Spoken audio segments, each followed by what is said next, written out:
오늘 또 그대의 최고의 날입니다. 임은미 선교사 묵상입니다. 2026년 6월 15일 월요일 최고의 날. 나는 완전히 자유합니다. 히브리서 8장.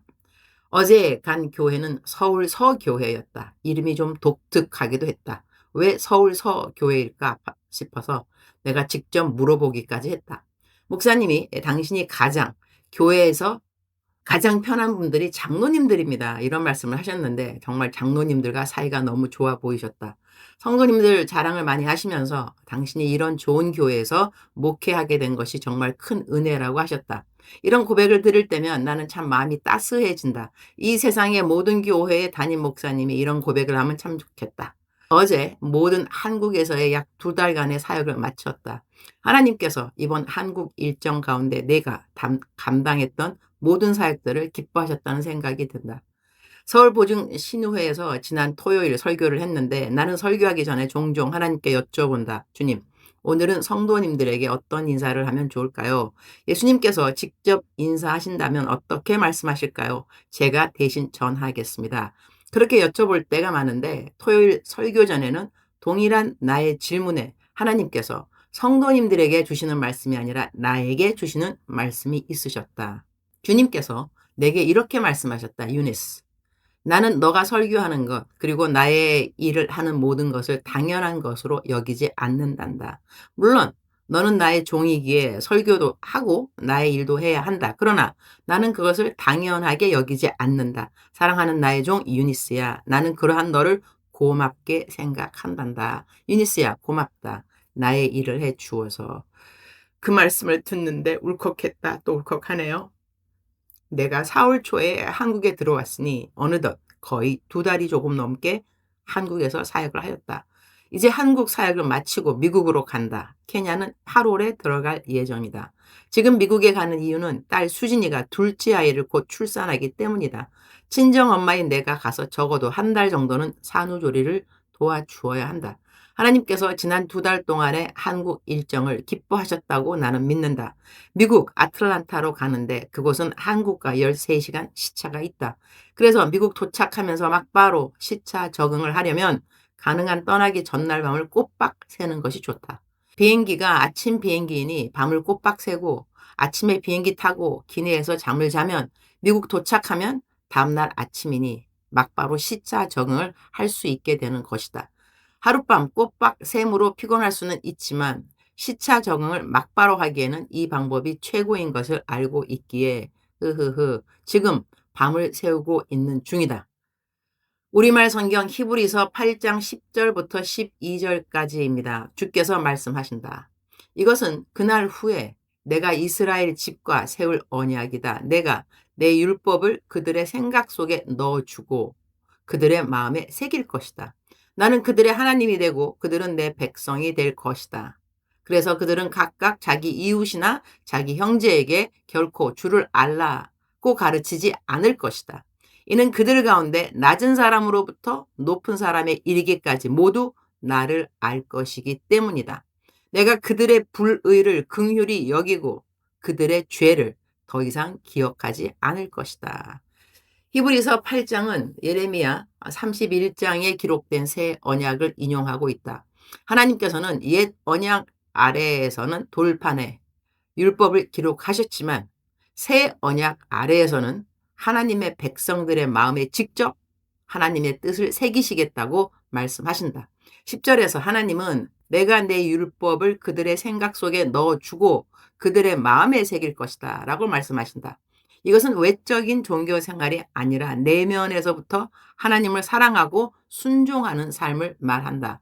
성령께서 우리 안에 거하시며 하나님의 뜻을 깨닫게 하시고 순종할 수 있도록 도우시는 것이다.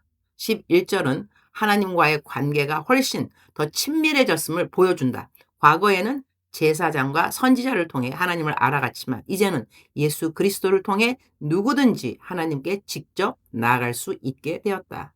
신분의 높고 낮음과 상관없이 모든 사람이 하나님을 알 수 있는 길이 열린 것이다. 12절은 새 언약의 핵심이다. 하나님께서는 우리의 불의를 긍휼히 여기시고 우리의 죄를 더 이상 기억하지 않으신다고 말씀하신다. 이것은 하나님이 기억력이 없어지셨다는 뜻이 아니라 예수 그리스도의 십자가로 인해 죄에 대한 정죄와 심판의 문제를 해결하셨다는 뜻이다.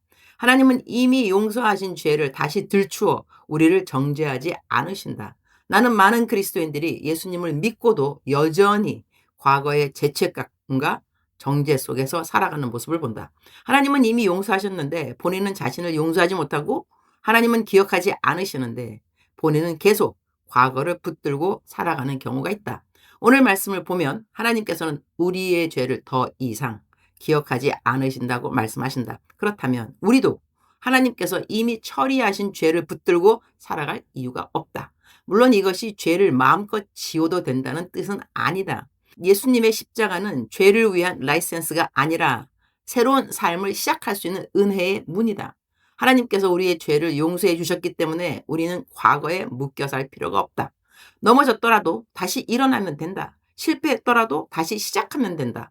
하나님께서 새 출발의 기회를 주셨기 때문이다.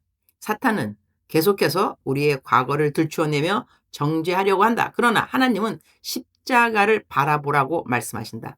하나님께서 이미 용서하신 죄를 내가 계속 붙들고 있는 것은 십자가의 능력을 충분히 누리지 못하는 삶일 수 있다. 그러므로 오늘도 나는 과거의 실패와 죄책감에 머무르지 않기로 한다. 하나님께서 나를 용서하셨으니 감사함으로 다시 시작하기로 한다.